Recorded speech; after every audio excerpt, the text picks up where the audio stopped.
안녕하세요, 여러분. 제 이름은 김아미라고 합니다. 저는 지금 서울대학교 빅데이터 혁신공유대학에서 연구교수로 근무하고 있고요.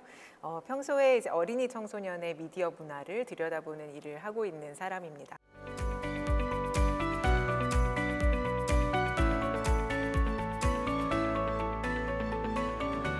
오늘은 여러분들께 어린이 청소년의 온라인살이라는 제목으로 강의를 하려고 하고요. 제가 지금까지 만났던 어린이 청소년들의 이야기를 좀 전해드리면서 우리가 어린이 청소년을 생각할 때 이들이 경험하는 새로운 문해력에도 좀 신경을 써야 되지 않을까라는 취지로 말씀을 드려보고자 합니다. 부모님들 어떠신지 모르겠어요. 지금 자녀분들의 스마트폰에 대해서 모두들 고민을 하고 계실 것 같은데요. 제가 이제 이런 강의를 하면서 학부모님들도 많이 만나게 되고 그리고 어린이 청소년들도 많이 만나게 되는데 학부모님들께서 많이 해주시는 이야기가 그 스마트폰 때문에 아이와 갈등이 점점 심해진다. 그 부분이 너무너무 고민이 된다라고 말씀을 해주세요. 스마트폰을 못 쓰게 하고 싶은데 그걸 아이와 그 싸움이 많이 일어나서 그러지 못한다라고 말씀하시는 부모님들이 아주 많으시고요. 또 한편으로 어린이 청소년들을 만나보면 이들에게 스마트폰은 너무 중요한 친구들과의 소통 도구이고 놀이터입니다. 그래서 제가 몇 년 전에 만났던 고등학생이 한 얘기가 아직도 생생하게 기억에 남는데 그 학생이 뭐라고 말했었냐면 어른들이 보기에 까만 화면을 들여다보고 있는 것 같겠지만 우리는 밝은 세상을 보고 있다는 걸 잊지 말아달라 이런 이야기를 했던 고등학생의 기억이 나요. 그것처럼 이 스마트폰을 보는 어른과 청소년들의 그 시각차와 경험 차이도 아주 크다라는 생각을 요즘 많이 하게 됩니다. 그래서 오늘은 여러분들께 어린이 청소년의 생활을 조금이라도 좀 이해하실 수 있게 좀 도움이 되는 강의가 되었으면 하는 그 생각으로 강의를 준비를 해봤습니다. 디지털 네이티브라는 말부터 한번 시작을 해볼까요? 지금의 어린이 청소년을 디지털 세대라고 부르시거나 디지털 네이티브라고 부르는 문서라든지 정책 같은 걸 많이 들어보지 않으셨을까라는 생각이 들어요. 디지털 네이티브라고 하면 이 말을 만든 사람은 마크 프렌스키라는 사람인데 이 사람이 했던 취지는 무엇이냐면 아날로그가 아닌 디지털 환경에서 태어나서 자라나는 세대들은 아날로그에서 디지털로 넘어온 사람들과는 다르게 디지털을 경험한다라는 뜻으로 디지털 원주민, 디지털 네이티브라는 표현을 썼었습니다. 지금의 어린이 청소년들은 너무나 자연스럽게 스마트폰이라든지 여러 가지 디지털 미디어에 둘러싸여서 성장하고 자라나고 있죠. 이들이 어떤 다른 경험을 하고 있고 어떤 다른 능력을 가지고 있는가에 대해서 우리가 조금 관심을 기울여 봐야 될 때인 것 같습니다. 세대에 대해서 많은 강의와 많은 이야기를 들으셨을 것 같아요. 요즘에 광고에서 MZ세대 얘기도 엄청나게 많이 하죠. 그런데 사실은 세대가 이렇게 엄정하게 딱딱딱 나누어지지 않더라도 각 세대를 설명하는 키워드라든지 환경들이 있습니다. 지금의 어린이 청소년들은 Z세대, 그러니까 G세대와 알파세대에 걸쳐 있다라고 생각하시면 될 것 같아요. 그래서 알파 세대 같은 경우에는 2010년 이후에 태어난 학생들을 이야기를 하기 때문에 지금의 초등학생까지를 포괄한다라고 보시면 될 것 같고 Z세대 같은 경우에 청소년부터 대학생 정도까지를 포괄한다라고 생각하시면 될 것 같습니다. 이 세대에 대해서 우리가 조금 세대라는 그 용어에 대해서 조금 신경을 써야 되는 이유는 그 세대를 설명하는 환경을 우리가 어떻게 보고 있는가 때문입니다. Z세대 같은 경우에 Z세대를 설명하는 키워드가 두 가지가 있습니다. 스마트폰하고 영상인데요. Z세대 같은 경우에는 태어날 때부터 아주 익숙하게 스마트폰을 쓴다고 이야기를 하죠. 그런데 이 스마트폰하고 영상에 익숙하다는 건 어떤 의미일까? 이런 것도 우리가 한번 깊이 생각해 볼 일입니다. 인터넷 할 때 한번 생각해 보시겠어요? 스마트폰이 없었던 그 시기를 경험하신 부모님들은 다시 기억해 보실 수 있을 거예요. 인터넷을 하고 싶으면 컴퓨터로 간다든지 노트북을 찾아간다든지 어떤 컴퓨터실을 간다든지 이동을 했어야 됐었죠. 그래서 바로바로 정보를 찾기가 조금 어려웠습니다. 근데 그것과 달리 지금의 스마트폰을 쓰는 세대들은 궁금한 게 있거나 소통을 하고 싶으면 바로 스마트폰을 꺼내서 즉각적으로 정보를 찾고 즉각적으로 소통을 할 수 있습니다.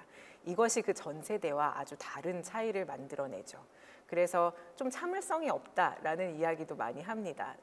빨리빨리 정보를 얻고 빨리빨리 소통하는 데 익숙한 세대이기 때문에 무언가를 기다리고 그것에 대해서 시간을 쓰는 것에 대해서 조금 참을성이 부족한 세대라고 설명을 하기도 합니다.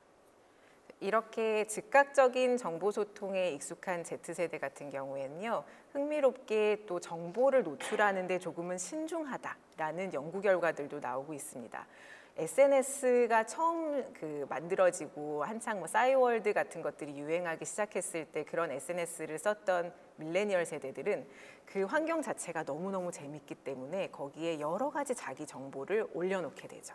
그래서 이 밀레니얼 세대가 성인이 된 다음에 자기가 예전에 SNS에 남겨놨던 기록들 때문에 발목이 잡힌다든지 아니면은 어떤 과거의 흑역사가 드러난다든지 이런 경험을 하는 것을 Z세대는 목격하면서 자라게 됩니다. 그렇기 때문에 SNS를 사용하거나 디지털에 자기의 기록을 남길 때 훨씬 신중하다라는 연구 결과가 이제 Z세대를 설명하는 말로 나오고 있습니다. 이렇게 스마트폰에 관련된 행동의 변화라든지 환경의 변화를 Z세대가 경험하고 있다면 또 하나의 키워드인 영상도 우리가 빼놓고 생각할 수 없는 키워드입니다. 영상에 익숙한 세대가 Z세대라고 이야기를 하는데요. 영상으로 자기를 표현하는 것도 익숙하고 그리고 영상에서 정보를 얻는 것도 익숙합니다. 제가 이것을 되게 실감했던 에피소드가 있는데 저는 이제 연구를 하러 다니니까 학교에 참관 수업을 많이 가게 돼요. 그런데 되게 이제 중학교라든지 초등학교 고학년에 들어가면 선생님들께서 과제를 내면서 이제 검색을 시키시거든요. 오늘은 뭐 식물에 대해서 조사를 해보자, 한번 조사를 찾아볼래라고 이야기를 하면 예전에는 대개는 네이버나 구글을 켜서 검색을 하는 걸 많이 볼 수 있었습니다. 그런데 지금의 어린이들이나 좀 어린 청소년들은 제일 처음으로 찾아가는 사이트가 유튜브입니다. 유튜브에 검색어를 넣고 영상에서 정보를 빼내는 것을 볼 수 있었어요.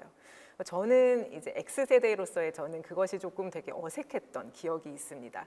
어떻게 글이 아닌 혹은 사진이 아닌 영상에서 정보를 이렇게 잘 도출해낼 수 있을까 같은 것들 때문에 약간 놀라움도 느꼈고 신기함도 느꼈던 기억이 있습니다. 이런 것처럼 Z세대를 설명하는 말은 스마트폰과 영상 두 가지라고 보실 수가 있어요. 이 설명을 들으시면서 나와는 어떻게 다르지? 내가 정보를 찾을 때는 어떻게 찾지? 나는 사람들과 소통할 때 어떤 도구를 더 익숙하게 생각하지? 같은 것들을 비교해 보면서 생각해 보시면 또 재밌을 것 같습니다. Z세대가 이제 중학교 이상의 청소년 혹은 청년을 의미를 한다면 알파 세대라는 말이 이제는 등장을 하기 시작했습니다. 이번 강의를 통해서도 알파 세대라는 이야기 좀 익숙하게 들어보셨을 거라고 생각이 들어요.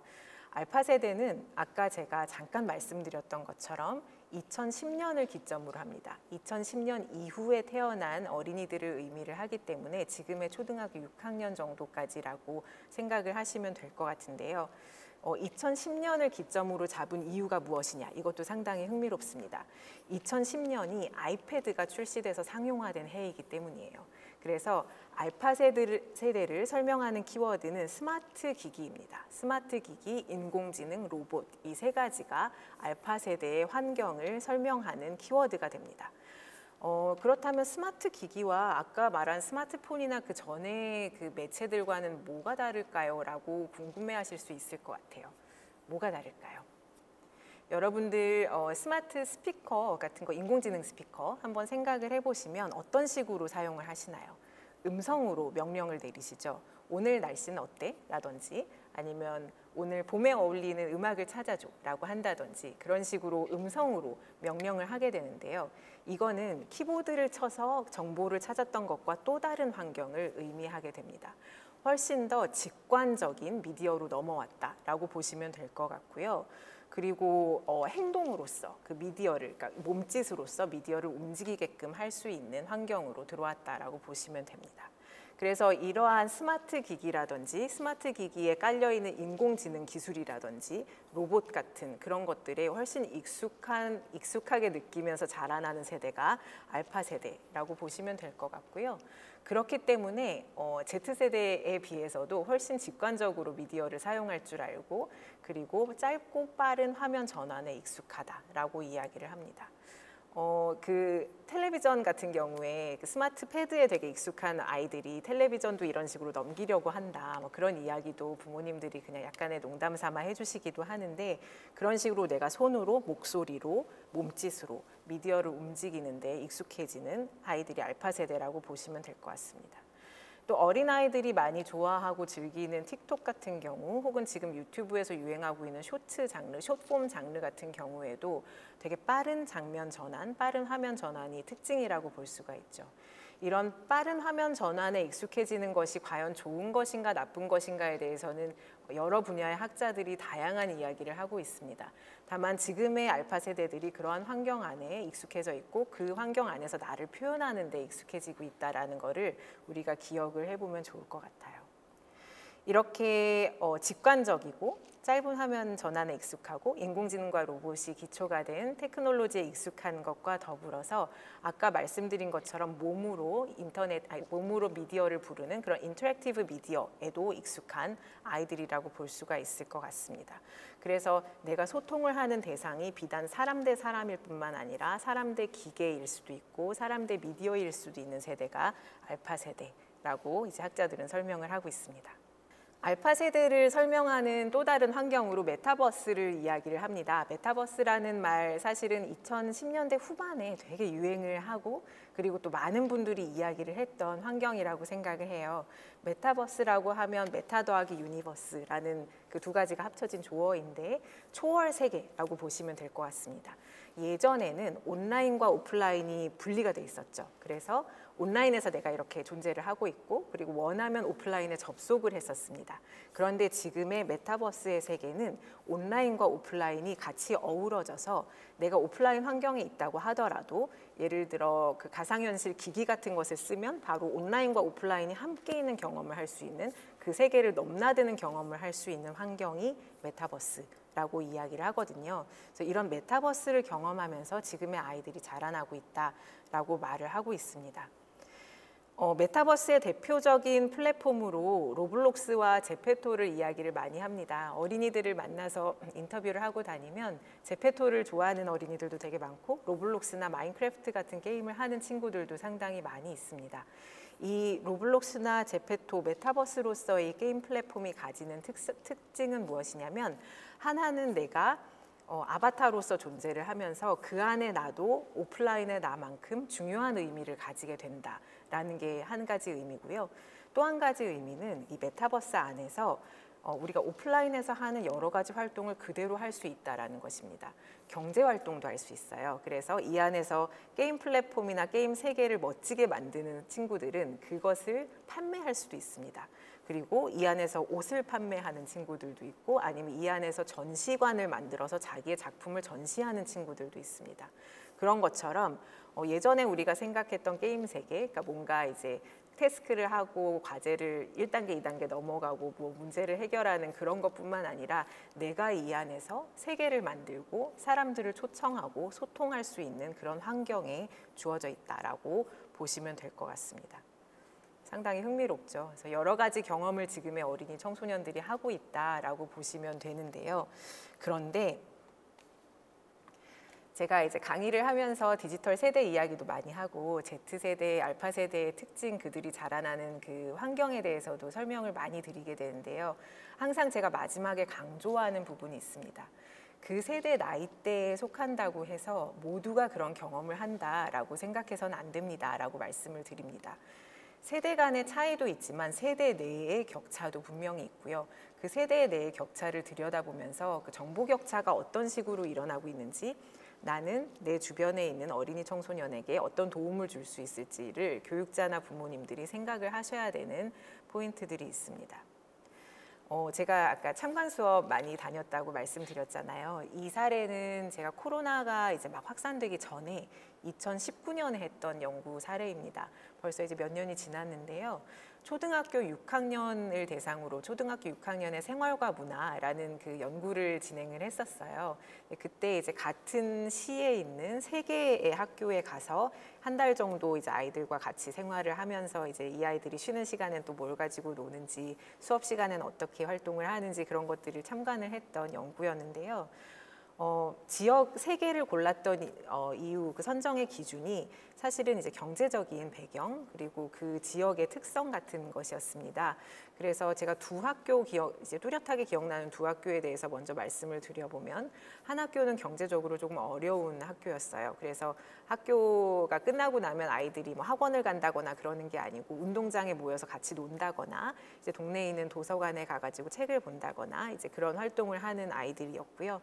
한 학교는 이제 경제적으로 좀 윤택해서 면담 이제 학교 수업 끝나고 면담을 좀 하려고 하면 부모님들이 연락하셔서 얘 학원 가야 되는데 왜 잡고 있냐 이렇게 항의를 했던 그런 학교입니다. 이 두 학교의 6학년 학생들은 둘 다 게임을 너무너무 좋아했어요. 어린이들이 게임을 좋아한다라는 말에 반박을 할 수는 없습니다. 그런데 제가 항상 말씀을 드리는 것은 어떤 게임을 하고 그 안에서 어떤 경험을 하시는지를 들여다보셔라 라고 말씀을 드려요. 경제적으로 조금 어려웠던 그 환경의 어린이들은 스마트폰을 다 가지고 있지 않았습니다. 그래서 스마트폰이 있는 한 친구가 이제 운동장에 자기 스마트폰을 내놓으면 5명 정도 이렇게 옹기종기 모여서 그걸 가지고 같이 놀았었어요. 근데 그때 그 친구들이 하고 있는 게임 같은 경우에는 무료로 다운받을 수 있는 모바일 게임이었습니다. 무료로 다운받을 수 있는 모바일 게임이 나쁘다는 것은 아닌데요. 무료로 한다는 것은 그만큼 광고를 많이 봐야 된다는 것을 의미하거든요. 그래서 그 아이들에게 노출된 광고가 별로 좋지 않은 광고였고, 그 게임 자체도 단계가 높거나 해결해야 되는 문제의 수준이 고차원적인 것이 아니었습니다. 경제적으로 조금 여유가 있었던 그 지역의 학생들 같은 경우에는 아까 말씀드렸던 메타버스 기반의 게임들을 이제 안전한 서버에서 하기 위해서 정기 구독을 해서 그 구독료를 내고 게임을 하는 거를 볼 수 있었고요. 게임을 하는 매체도 모바일보다는 노트북인 경우가 많았어요. 그래서 훨씬 넓은 시각으로 여러 가지 문제를 자기가 만들어내고 해결하면서 게임을 하는 걸 볼 수가 있었습니다. 어떤 게임이 좋고 나쁘다를 말씀드리려는 것이 아니고요.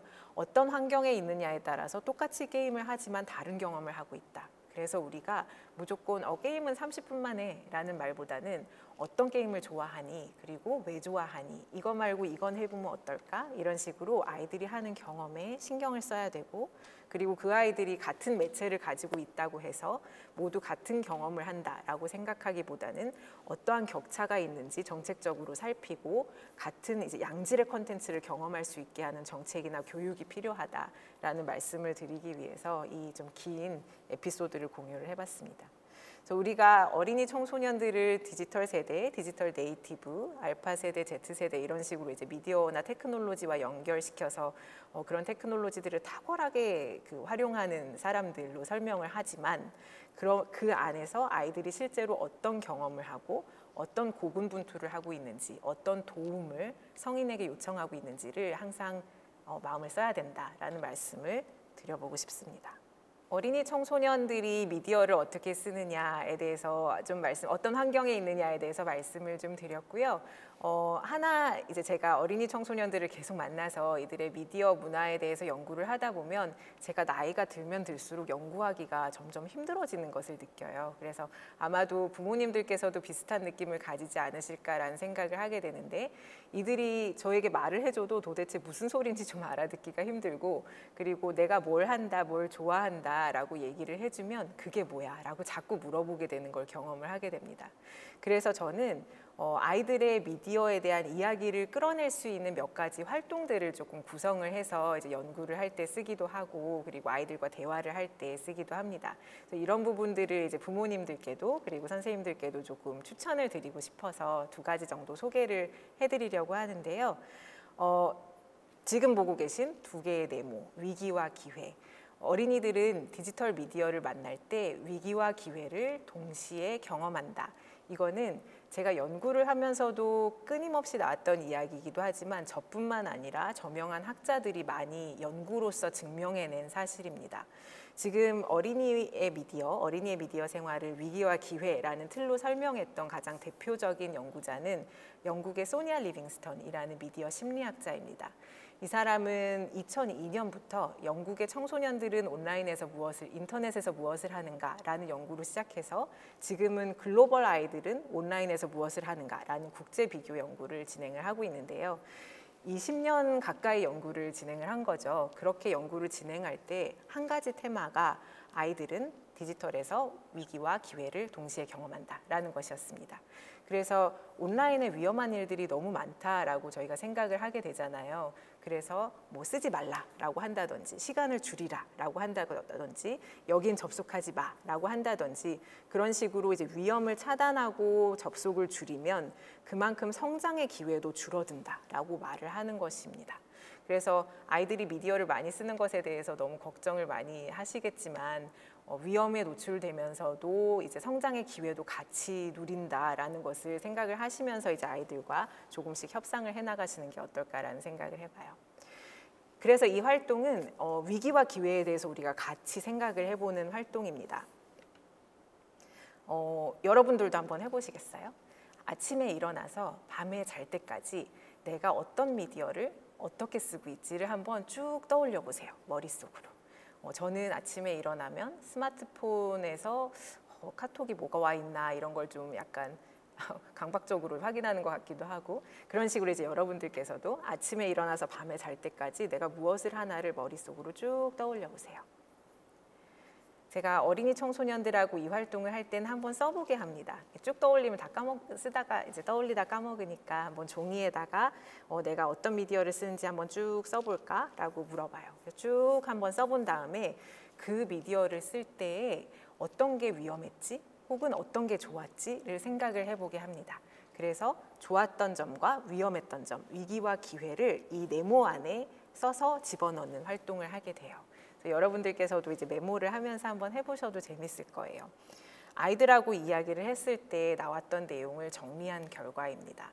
위기에 대해서는 이런 이야기를 해요. 정보가 너무 많아서 이 정보 중에 무엇이 진짜이고 무엇이 가짜인지를 가려내는 게 어렵다라는 느낌이 들 때도 있다. 라는 이야기를 합니다. 이런 용어들은 사실 제가 이제 이론적인 용어 개념으로 대체를 한 거고요. 아이들의 말로 표현을 해드리면 정보, 아주 많은 정보 그리고 아주 많은 콘텐츠에 아주 쉽게 접근할 수 있고 그 안에서 무한한 시간을 쓸 수 있지만 이걸 믿어도 될까 하는 생각을 가끔 하게 되고 이 안에 있는 소문들 때문에 좀 무서울 때도 있고 한다는 것을 느낀다라고 말을 해줍니다. 그래서 정보 접근이 용이하다는 기회가 있지만 그 반면에 허위 조작 정보 같은 것들에 노출될 위험이 크다라는 것도 우리가 생각을 해볼 수가 있고요. 지금의 허위 조작 정보는 영상으로까지 넘어가서 딥페이크라는 말을 들어보신 부모님들 계실 거예요. 영상도 조작이 가능합니다. 그래서 마치 제가 김아미인데 김아미가 하지 않은 말을 김아미가 한 것처럼 만들어낼 수 있는 그런 기술들이 우리에게 주어져 있거든요. 그렇기 때문에 내가 보고 있는 정보, 컨텐츠가 사실일까? 누가 만들었고 왜 표현된 걸까? 같은 것들을 끊임없이 고민을 해야 되는 환경에 있다라고 볼 수가 있습니다. 그런 이제 기회와 위기가 있고요. 또 하나는 재밌는 사람을 많이 만날 수 있다라는 이야기를 아이들이 신나서 해줍니다. 만약에 어떤 취미가 있는데 그 취미를 공유할 수 있는 그 반의 친구들은 없어도 온라인에 가면 공유할 수 있는 친구들이 많이 있다라고 말을 해요. 그래서 뭐 기차를 좋아하는 남학생도 있었고 애니메이션 그림을 그리는 걸 좋아하는 여학생도 있었고 그런 것들이 같은 반 친구들은 공감을 못 해주지만 온라인에 가면 나보다 훨씬 더 전문적이고 훨씬 더 많은 정보를 가지고 있는 재밌는 사람들이 많이 있다라고 이야기를 합니다. 그런 식으로 온라인에서 여러 사람을 만날 수 있는 것, 정보를 공유할 수 있는 것이 기회라면 그 이면에는 반향실 효과라는 것이 있습니다. 반향실 효과, 집단 극화 이런 말도 좀 들어보셨을 것 같은데요. 여러분들은 어떠신지 모르겠어요. 그 소셜미디어를 SNS 같은 걸 사용하실 때 친구로 누구를 추가하세요? 저는 저하고 좀 비슷한 생각을 하는 사람을 많이 추가하게 되는 것 같아요. 그리고 저와 가까운 사람들을 많이 추가를 하게 돼요. 그래서 어떤 사안이 있을 때 그 사안에 대해서 모든 사람이 나와 같은 생각을 한다라고 착각에 빠질 때가 있습니다. 그것을 반향실 효과라고 부릅니다.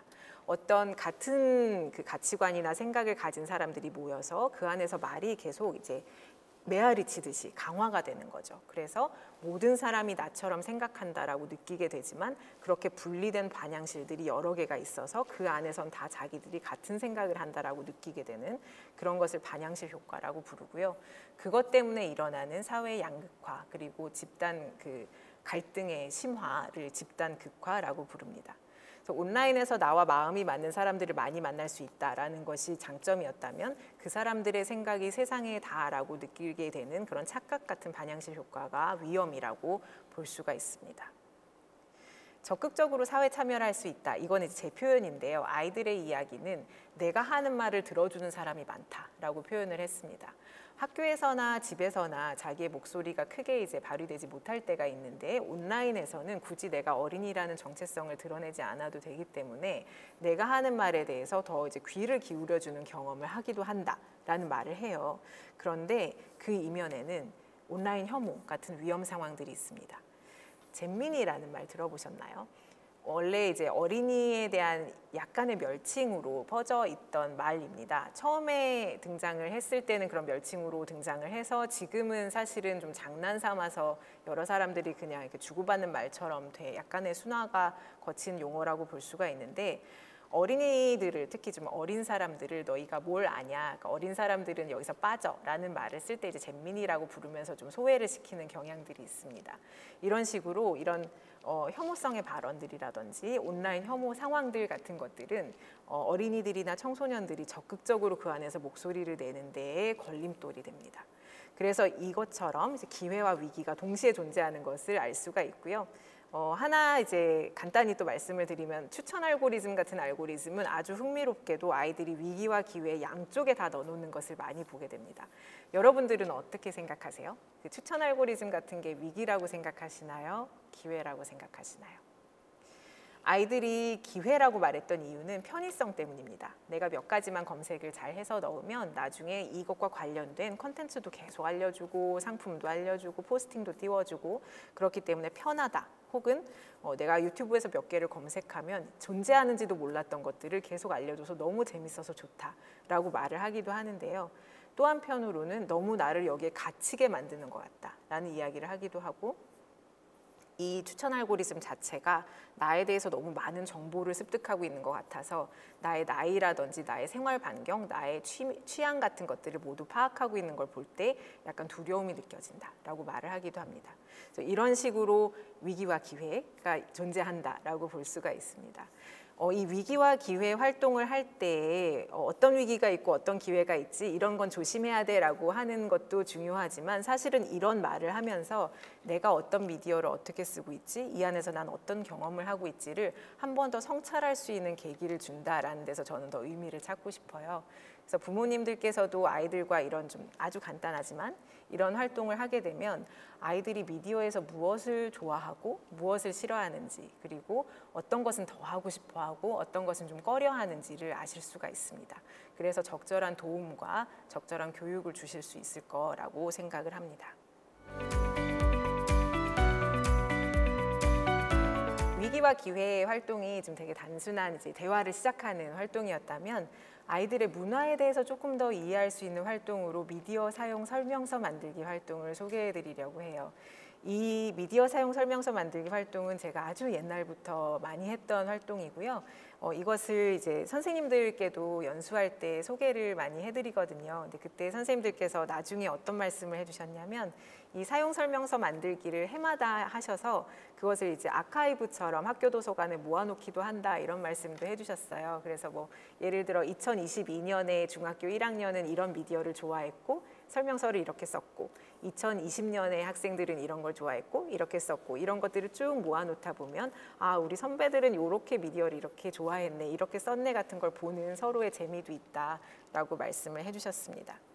미디어 사용 설명서 만들기는 집에서도 간단히 해보실 수 있어요. 이거를 저는 이제 전지에다가 막 그리면서 같이 하는 걸 좋아하는데 어떤 분들은 뭐 카드 뉴스로 만들기도 하고 어떤 분들은 영상으로 만들기도 합니다. 미디어 사용 설명서, 그러니까 여러분들이 이제 사용 설명서라는 그 장르를 아실지 모르겠는데 옛날에는 이제 전자제품 같은 걸 사면 조그만 책자처럼 그 사용 설명서가 들어왔었죠. 그 안에는 그 미디어에 대한 그림, 그 기기에 대한 그림이 있었고 사용법이 있었고 주의사항이 있었습니다. 이 세 가지 포인트를 미디어 사용 설명서에 포함을 시키시는 거예요. 그런데 이때 제일 중요한 건 뭐냐면 독자를 정하는 것입니다. 누구를 위한 미디어 사용 설명서를 만드는가. 이게 저는 처음에 독자를 정할 생각을 못 했었어요. 그런데 아이들하고 이 활동을 하면 할수록 보다 보니 제일 친절한 버전의 사용 설명서가 나오는 독자가 있고요. 제일 불친절한 버전의 사용 설명서가 나오는 독자가 있습니다. 어떤 거라고, 누구라고 생각하시는지 궁금한데요. 제일 불친절한 버전의 사용 설명서는 부모님이나 선생님을 위한 사용 설명서였습니다. 이때 불친절하다는 것은 그냥 이제 대충대충 쓴다라는 말이 아니고요. 쓰면서도 상당히 방어적으로 설명을 하게 돼요. 우리가 이렇게 하고 있지만 괜찮아요. 우리가 이런 걸 쓰지만 걱정 안 했으면 좋겠어요. 내가 이런 정보를 찾는 능력이 충분히 있어요. 라고 설명을 하는 경향이 있습니다. 그런데 가장 친절한 미디어 사용 설명서는 2살 정도 아래의 동생에게 쓰는 사용 설명서거든요. 그 결과물들을 보시면 정말 친절해요. 아주 자상하게 어떻게 쓴다에 그렇게 초점을 많이 맞추진 않고 있고 주의사항에 초점을 많이 맞추고 있습니다. 이러한 상황이 있을 수 있으니 여기서는 이걸 조심해라. 이런 사람이 너에게 연락을 할 때는 답을 안 하는 것이 좋다. 이런 상황에서는 어떻게 눌러서 뭘 하면 된다 같은 것들이 아주 상세하게 들어가 있습니다. 그래서 여러분들께서도 만약에 가정이나 학교에서 한번 이런 활동을 해보시려고 한다면 나보다 한 2살 어린 혹은 3살 어린 앞으로 이 미디어를 금방 쓰게 될 동생들에게 한번 써볼까? 라고 하면 훨씬 더 친절한 설명서가 나온다라고 말씀을 드려보고 싶어요.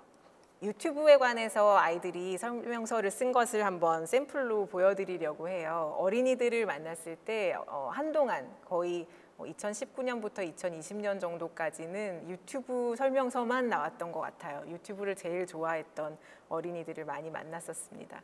지금의 어린이는 어떤지 또 궁금해지는데요. 동생을 위한 유튜브 설명서를 만들어 볼까요? 라고 제안을 했었고, 이제 유튜브 하면 떠오르는 이미지를 한번 그려보게끔 하고, 그 다음에 유튜브 사용법, 그 다음에 유튜브 주의사항 같은 것들을 쓰게 했습니다. 이제 내용을 보시면 뭐 인터넷에 들어간다, 유튜브라고 검색한다, 첫 번째 링크를 클릭한다, 검색창 돋보기를 클릭한다, 원하는 걸 보고 검색한다, 이런 식으로 이제 사용법이 쭉 나와 있고, 주의사항을 보시면 흥미로운 내용들이 나옵니다. 한번 보시면요. 아무 영상이나 클릭하지 않는다가 제일 처음에 나오는데요. 그게 이 친구들 뿐만 아니라 어린이들에게 조금 공통적으로 나왔던 주의사항입니다. 아무 영상이나 클릭하지 않는다는 내가 원해서 검색을 했지만 의도하지 않게끔 불쾌하거나 무서운 영상을 만나게 됐을 경우가 아이들이 많다라는 것을 이 활동을 통해서 조금 알 수 있었어요. 예를 들어서 제가 만났던 친구 중에 햄스터를 너무 좋아해서 햄스터로 이제 검색을 해서 영상을 막 보기 시작했는데 썸네일에선 전혀 그런 기미를 느낄 수 없었는데 열었더니 햄스터를 학대하는 영상이 나온다든지 그런 것 때문에 충격을 받았던 이야기를 해줬습니다. 그렇기 때문에 주의사항 1번으로 아무 영상이나 클릭하지 않는다가 나왔던 거고요. 댓글에서 나쁜 말 하지 않는다. 이런 것도 저는 사실 처음엔 좀 궁금했어요. 제가 이제 어른이 옆에 있으니까 이제 댓글에서 나쁜 말 하지 않는다라는 것을 쓴 것인지 아마 그런 요소도 없지 않아 있을 거라고 저는 생각을 하는데 아이들의 경험을 들어보면 내가 어떤 영상을 올렸을 때 혹은 내가 어떤 채널을 운영할 때 나에게 이유 없이 악플을 단 것, 그것 때문에 또 상처를 받은 경험에 대해서도 이야기를 많이 합니다. 남이 나에게 나쁜 말을 댓글로 썼을 때 받은 상처를 되짚어 보면 나도 다른 사람에게 나쁜 말을 해서는 안 된다라고 생각하게 된다. 이렇게 좀 사고의 흐름이 가는 경우들을 많이 보게 되었었습니다. 이 친구들 같은 경우에 이제 3번 제한 모드를 켠다는 가정에서 이렇게 약속이 돼 있는 친구였어요. 유튜브를 쓰게 해주겠지만 유튜브 계정을 가지게 해주겠지만 제한 모드를 켜서 안전한 걸 보도록 우리가 약속을 하자라고 말을 했던 가정의 아이였고요. 이런 제한 모드가 항상 효과가 있진 않습니다. 이런 제한 모드를 뚫고 또 안 좋은 영상이 들어오기도 해요. 그런데 이제 아이들이 이렇게 가정의 약속을 가지고 있다는 것은 친구들하고 또래들하고 미디어를 쓸 때 되게 큰 힘이 됩니다.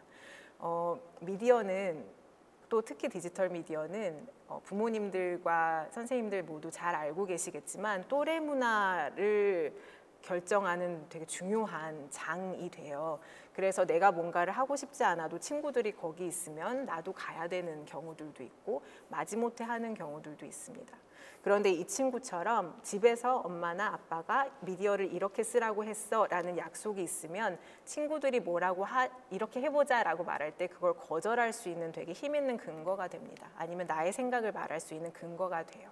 그래서 무조건 뭘 금지하세요 라고 말씀드리는 게 아니고 집안의 약속을 정하는 그런 습관을 가져보시면 그것이 아이가 집 밖으로 나가서 미디어를 쓸 때도 힘이 된다라는 말씀을 드리고 싶어서 이 제한 모드 이야기를 하면서 조금 곁들여서 말씀을 드려봤습니다. 그래서 이뿐만 아니라 또 여러 가지의 그 사용 설명서에 나온 이야기들이 있는데요. 어떤 이야기를 하느냐를 보는 것도 매우 중요합니다. 그래서 아이들이 어떤 경험을 하느냐를 우리가 이해하는 것도 중요한데요. 이러한 과정을 통해서 아이들 스스로가 자신의 미디어 경험을 돌아볼 수 있게 되더라고요. 그래서 친구들하고 이런 사용 설명서 만드는 활동을 하면서 난 이렇게 생각했는데 넌 똑같은 유튜브를 이렇게 생각하고 이렇게 쓰네 라는 걸 알게 되는 것도 아이들끼리도 상당히 재밌어 했던 활동이에요. 이런 식으로 우리가 미디어에 대해서 아이들이 쓰는 미디어, 향유하는 미디어에 대해서 관심을 가져주고 이 안에서 어떤 능력을 키워가고 있는가에 대해서도 주목을 좀 해야 되는 그런 환경이라고 볼 수가 있습니다.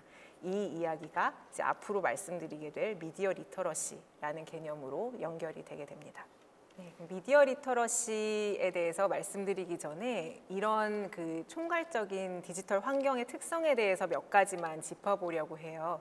그 디지털 미디어 환경의 특성에 대해서 이해를 하게 되면 이 안에서 우리가 왜 이렇게 소통을 하지? 이 안에서 우린 왜 이렇게 활동을 하고 행동을 하지? 라는 것을 이해하기가 조금은 더 쉬워집니다. 첫 번째는 그 디지털 미디어 환경은 예전과는 달리 동시적인 소통과 비동시적인 소통이 동시에 가능한 그런 환경이라고 보실 수가 있어요. 그래서 내가 SNS에 어떤 포스팅을 올렸을 때 그것에 바로바로 좋아요를 눌러주거나 댓글을 눌러주는 친구들도 있지만 써주는 친구들도 있지만 시간이 한참 지난 다음에 다시 그 포스팅으로 와서 누군가가 글을 남기기도 합니다. 그런 식으로 내가 한번 말을 하거나 대화를 하는 상황이 종결이 되면 그 상황이 끝났던 오프라인과는 달리 한번 시작했던 상황이 계속해서 지속이 되는 느낌을 가지는 게 디지털 환경의 특성이라고 볼 수가 있습니다. 그리고 또 하나는 무한복제가 가능하다라고 볼 수가 있어요. 여러분들 어떤 재미있는 기사가 있을 때 링크를 공유를 한다든지 아니면 누가 썼던 글 같은 거를 캡처를 해서 다른 곳에 옮긴다든지 이런 경험을 해보셨을 것 같은데요. 이런 식으로 디지털 미디어 환경은 내가 만든 것 혹은 다른 사람들이 만든 것을 아주 많은 사람이 복제를 하고 확산시키는 것이 가능해지게 됩니다. 그리고 또 하나는 비가역성을 이야기를 합니다. 내가 무언가를 디지털 공간에 올렸을 때 내가 삭제를 한다고 하더라도 그것을 누군가가 이미 저장을 해놨을 수도 있고 그것이 다른 곳으로 내가 모르게 그리고 빠르게 확산이 될 수 있는 그런 부분들이 있습니다. 그래서 이런 디지털 미디어의 비가역성 때문에 아이들이 디지털 미디어에서 자기를 표현하는 것을 점점 꺼리게 되기도 하는데요. 이런 부분들이 이제 디지털 미디어 환경의 대표적인 특성이라고 보실 수가 있습니다. 또 하나는 여러 가지 소셜미디어 플랫폼이 있죠. 그래서 한 가지 소셜미디어 플랫폼을 어떤 때는 아이들이 유튜브를 많이 쓰는 것 같다가도 어떤 때는 또 틱톡으로 옮겨간다고 하다가도 또 새로운 플랫폼이 등장하고 여러 가지 플랫폼이 다양하게 등장을 하면서 다양한 플랫폼에 또 익숙해져야 되는 그런 환경에 있기도 합니다. 그리고 우리가 또 이용자이기도 하지만 생산자이기도 한 환경이라고 볼 수가 있죠. 그래서 비단 어떤 컨텐츠나 정보를 생산해내는 것뿐만 아니라 내가 어디서 무언가를 클릭하고 계정을 만들고 누군가에게 좋아요를 누르고 어떤 위치에서 내 위치 그 감지기를 켜고 하는 것들이 모두 다 데이터를 만들어내는 환경이라고 보실 수가 있고요. 그런 데이터들이 다 모여서 나에게 이제 추천 알고리즘으로 돌아오기도 하고 내가 살아갈 환경을 조금 다르게 만들어가기도 합니다. 문해력 이야기로 넘어와 보겠습니다. 문해력 이야기 아주 많이 들으셨죠? 아이들이 문해력이 많이 떨어지고 이제 긴 글을 읽을지 모르고 좀 걱정이 된다, 책을 많이 봐야 된다 이런 말씀들도 많이 해주시고요. 그런 말씀도 저는 많이 공감을 합니다. 어떤 장르에 어떤 미디어에 익숙해지는 그 시간이 걸리죠. 그렇기 때문에 짧은 글에만 익숙하게 사는 것보다는 긴 호흡의 글에 익숙해져서 길게 좀 긴 시간을 두고 깊이 사고하는 방식을 익히게 하는 것도 매우 중요하다라고 생각을 합니다. 그런데 그뿐만 아니라 지금 아이들이 미디어라는 환경, 디지털 미디어라는 환경 안에서 어떤 문해력을 키워가고 있는가, 어떤 능력을 키워가고 있는가도 주목해 볼 필요가 있다라는 것이 제가 조금 강조해서 드리는 말씀입니다. 그래서 디지털 미디어가 앞서 본 것처럼 디지털 미디어가 일상이 된 어린이 청소년들에게 리터러시, 문해력이라는 것은 어떤 의미를 가질지에 대해서 저희가 좀 같이 고민을 해보고자 하는데요. 디지털 문해력이라는 말도 좀 들어보셨죠? 미디어 리터러시, 디지털 리터러시, 디지털 문해력, 미디어 문해력 뭐 이런 식으로 표현을 하긴 하는데 OECD의 테스트 결과 우리나라의 청소년들이 디지털 문해력이 조금 낮게 나왔다라는 기사가 2021년 말에 아주 많이 나왔었습니다. 실제로 그 테스트 결과를 봤을 때 아이들이 디지털 환경 안에서 사실과 의견을 식별하는 역량 같은 것들이 다른 나라에 비해서 현격히 떨어졌다라는 결과도 나오게 됐죠.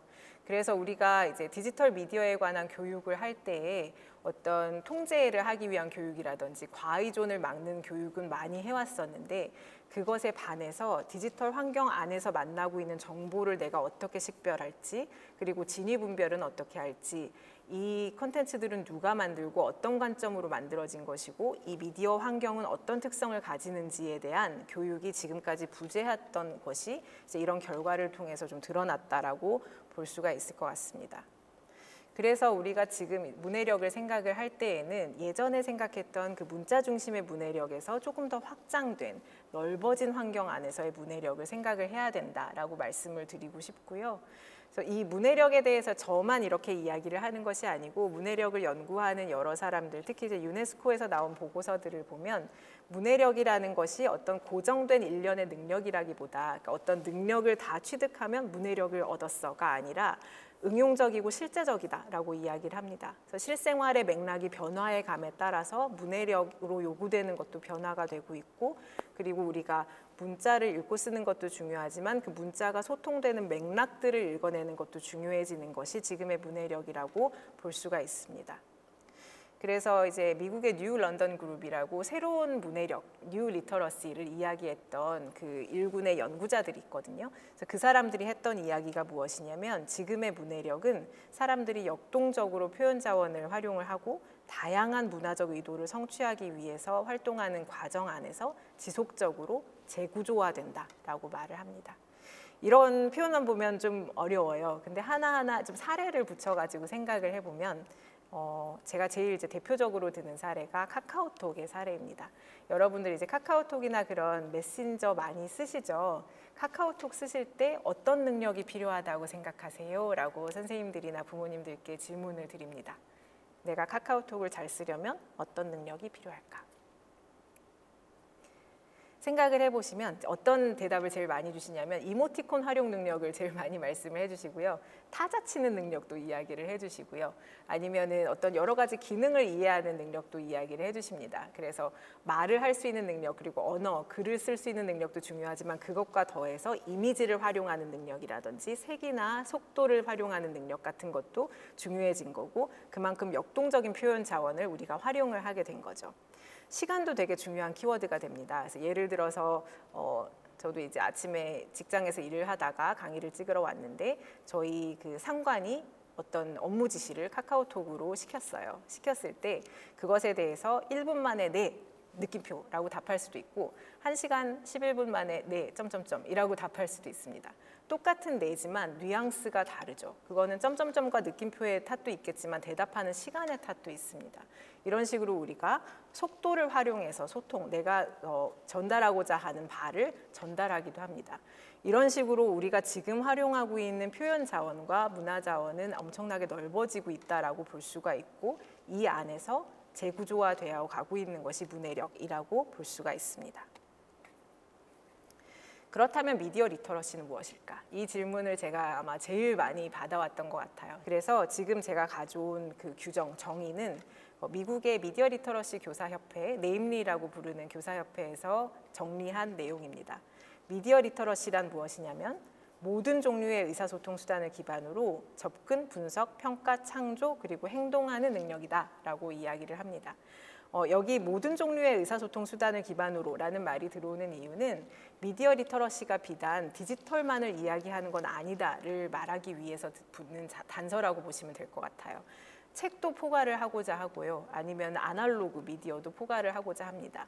신문, 요즘 많이 보진 않지만 신문 같은 것이라든지 영화 같은 것, 아니면 어떤 책이라든지 사람과의 대화 같은 모든 종류의 의사소통 수단을 기반으로 한다라고 말을 하고 있고요. 그 안에서 설명하고 있는 이 5가지 하위 역량을 생각을 하시면 미디어 리터러시라는 게 조금 더 가깝게 다가올 수 있을 것 같아요. 첫 번째 하위 역량은 접근 능력입니다. 접근 능력이라는 건 무엇을 의미하냐면 어떤 미디어, 디지털 미디어 혹은 미디어에 접근하는 능력, 사용할 수 있는 능력을 의미를 하는데요. 그거는 도구적으로 내가 노트북을 쓸 수 있다 혹은 모바일 폰을 쓸 수 있다, 뭐 SNS를 쓸 수 있다라는 의미도 있지만 그것 외에도 내가 어떤 정보가 어디 있는지 안다도 해당이 됩니다. 그래서 아까 제가 초반부에 예시로 말씀드렸던 선생님이 과제를 냈더니 유튜브에서 검색을 하는 아이들에 대해서 말씀을 드렸잖아요.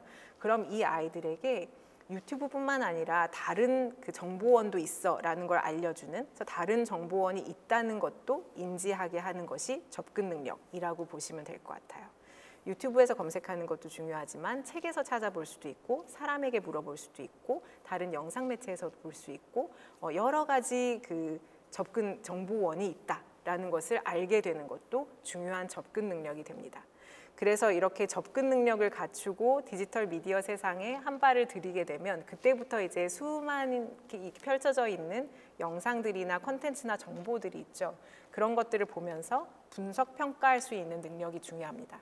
이거는 누가 만들었지? 왜 만들었지? 어떤 이유로 만들었고 어떤 관점을 가지고 있지? 만약에 5분이라는 이 짧은 영상 안에 이 사회적 이슈에 대해서 이야기를 했다면 이 안에서 들리고 있는 목소리는 누구의 목소리이고 배제된 목소리는 누구의 목소리이지 같은 것들을 이해하는 능력이 중요해집니다. 그래서 접근해서 디지털 세계에 발을 들이고 그 안에서 만나는 수많은 컨텐츠나 정보에 대해서 분석 평가를 하고 그리고 내가 나의 목소리를 낼 수 있도록 창조를 할 수 있어야 됩니다. 그래서 어떤 플랫폼에 나의 목소리를 실어 보내야 내가 원하는 사람들에게 닿을 수 있지? 이런 플랫폼에선 어떻게 표현해야 되지? 인스타그램을 쓰시는 분들이 있다면 인스타그램과 페이스북은 표현하는 방식이 되게 다르죠. 인스타그램은 일단 이미지 위주이고 페이스북은 텍스트를 또 많이 쓰시는 분들이 있고 그렇기 때문에 내가 원하는 독자에게 닿으려면 어디를 사용해서 어떻게 표현하는 게 좋지? 같은 것들을 알고 창조하는 능력을 갖추어야 합니다.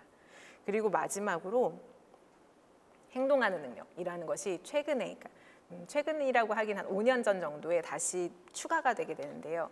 행동 능력이 추가되는 이유는 무엇이냐면 지금 우리가 살아가고 있는 그 미디어 환경 자체가 사회 참여를 할 수 있게끔 도와주는 환경이기 때문입니다. 해시태그 같은 걸 이용해서 나와 같은 생각을 하는 사람들을 모을 수도 있고요. 커뮤니티 같은 데에서 우리가 이런 주제에 대해서 토론을 해볼 수도 있고요. 그런 식으로 행동을 할 수 있는 사회적인 움직임을 할 수 있는 그런 환경이 주어져 있기 때문에 행동 능력까지 미디어 리터러시에 들어가게 됩니다. 어떠세요? 조금은 더 구체적으로 다가오실까요? 한 번 더 읽어보면 미디어 리터러시라는 것은 모든 종류의 의사소통 수단을 기반으로 접근, 분석, 평가, 창조, 행동하는 능력입니다. 라고 말할 수가 있습니다. 그래서 우리가 앞서 이제 Z세대 혹은 알파세대라고 말을 했던 디지털 환경이 일상보다 중요해지고 있는 지금의 어린이 청소년들은 이러한 능력을 추가적으로 요구받고 있다라고 보시면 될 것 같고 이러한 문해력, 디지털 문해력, 미디어 문해력을 키워주기 위해서 우리가 어떻게 아이들과 소통해야 될까도 조금 고민을 해봐야 되는 부분이 아닐까라고 제안을 드려보고 싶습니다. 문해력 강의를 보시다 보면 이제 파울로 프레이리 이야기를 많이 듣게 되실 거예요. 그 문맹을 퇴치하기 위해서 엄청나게 노력을 했던 교육자인 브라질의 파울로 프레이리가 한 이야기입니다. 리터러시라는 것은 단어를 읽는 능력만이 아니라 세상을 읽는 능력을 의미한다. 라고 이야기를 했었죠. 저는 이제 파울로 프레이리의 이 말을 보면서 이제 미디어 문해 능력에 대해서도 생각을 하게 되는 것 같아요. 미디어 리터러시라는 것은 미디어를 읽고 활용하는 능력만을 말하는 것이 아니고 미디어로 매개된 세상에 대해서 이해하는 능력을 의미합니다. 라고 말씀을 드리고 싶습니다. 그래서 우리가 지금 만나고 있는 어린이 청소년, 우리 아이들, Z세대, 알파세대라고 설명되는 그 아이들이 경험하고 있는 미디어 세계를 주도적으로 이해하고 비판적으로 성찰할 수 있는 능력을 갖추게 해주는 것이 이제 미디어 리터러시라고 생각을 하고요. 그런 미디어 리터러시를 키워나가는 것은 아이들의 문제뿐만 아니라 우리의 문제이기도 합니다. 그래서 아이들과 함께 미디어 문해력을 같이 키워가는 그런 경험을 해보시면 어떨까라고 제안을 드리면서 오늘의 강의를 마무리하도록 하겠습니다. 감사합니다.